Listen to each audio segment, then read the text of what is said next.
Hi friends, daisy Boppanna ప్రధాన పాత్ర పోషించిన రష్ సినిమా ఈటీవీ విన్లో ఈరోజే రిలీజ్ అయింది. ఈ సినిమా ఎలా ఉందో ఇప్పుడు చూద్దాం. ఈ సినిమాని ఫ్లయింగ్ ఫ్రాగ్స్ పతాకంపై దర్శకుడు రవిబాబు రచించి నిర్మించడం విశేషం. ఈ సినిమా ఎలా ఉందో చూద్దాం. Heroine the happy family. భర్త ఒక బాబు పాపతో హ్యాపీగా ఉంటుంది. ఆమె పేరు కార్తీక. ఈ కార్తీక భర్తను ఆఫీస్కి పంపించి పిల్లలతో బయటకు వెళ్తుంది. ఇంతలో భర్తకి యాక్సిడెంట్ అయిందని వార్త వస్తుంది. హడావుడిగా కారులో బయలుదేరుతూ ఉంటే కొంతమంది బైక్ గ్యాంగ్ ఆమెను డిస్టర్బ్ చేస్తారు. యాక్చువల్గా ఈవిడే వాళ్ళని గుద్దేసిపోతుంది.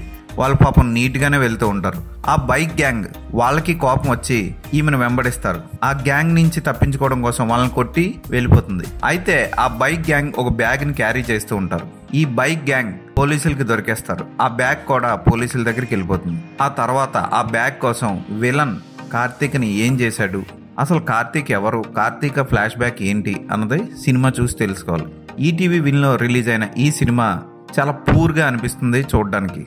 సతీష్ పోలోజు దర్శకత్వం చాలా కామెడీగా ఉంటుంది. ఫస్ట్ స్టార్టింగ్ సీనే మనకి చిరాకు తెప్పిస్తుంది. ఉదాహరణకి హీరోయిన్ తన భర్తతో టిఫిన్ చేసే సీన్ చూస్తే ఇలా కూడా టిఫిన్ చేస్తారా అనిపిస్తుంది. కొడుకు గుడ్డు విసిరితే తండ్రి ఆ గుడ్డు పట్టుకొని కొంచెం తింటాడు. తర్వాత ఆ భార్య వచ్చి ఆ కొంచెం తిన్న గుడ్డుని మళ్ళీ ఎంగిల్ చేస్తుంది. తర్వాత కాఫీ పోస్తే కాఫీ తాగబోతుంటాడు భర్త. వెంటనే హీరోయిన్ వచ్చి అది ముందు తాగేసి తర్వాత ఇస్తుంది. అలాగే యాపిల్ కొరుక్కొని తినబోతుంటే కొడుకు వచ్చి మధ్యలో కొరికేసి వెళ్ళిపోతాడు. ఇలా పిచ్చి పిచ్చిగా ఎంగిల్ చేసుకుంటూ అటు ఇటు రౌండ్గా కెమెరాని తిప్పుకుంటూ టిఫిన్ పూర్తి చేస్తారు. ఓకే, అది అయిపోయింది అనుకుంటే క్లైమాక్స్లో రవిబాబు వచ్చి నేల మీద పడిపోయిన రౌడీల్ని, పరిగెత్తుకొస్తున్న పోలీసుల్ని, చిన్నప్పుడు మనం దొంగ పోలీస్ ఆట ఆడుతున్నప్పుడు దొంగ దొరికితే డూప్లికేట్ దీపావళి తుపాకీ తీసుకొని టిక్కు టిక్కు అని కాల్చినట్లు ఇష్టం వచ్చినట్టు కాల్చి పాడేస్తాడు. ఈ రెండు సీన్లు చూస్తే చాలు మనకి సినిమా ఎంత గొప్పగా తీసాడో అర్థమైపోతుంది. ఫోటోగ్రఫీ బాగున్నా సరే, బ్యాక్గ్రౌండ్ స్కోర్ ఓకే అయినా సరే, చూడడానికి సీరియల్లా అనిపించి ఆ ఆర్ట్ డైరెక్షన్ కానీ ఆ లొకేషన్స్ కానీ బోరింగ్గా అనిపిస్తాయి.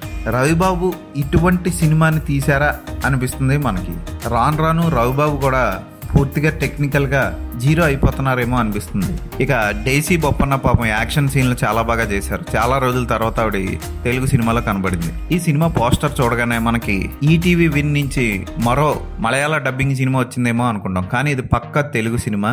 ఏదో ఒక సినిమా చూద్దాం టైం పాస్కి అనుకుంటే ఈ సినిమాని ఒకసారి ట్రై చేయొచ్చు. పరమ కామెడీగా ఉంటుంది ఈ సినిమా. రోడ్డు మీద యాక్సిడెంట్లు చేసే మాఫియా ఎలా ఉంటుందో కూడా ఈ సినిమాలో దర్శకుడు చూపిద్దాం అనుకున్నాడు.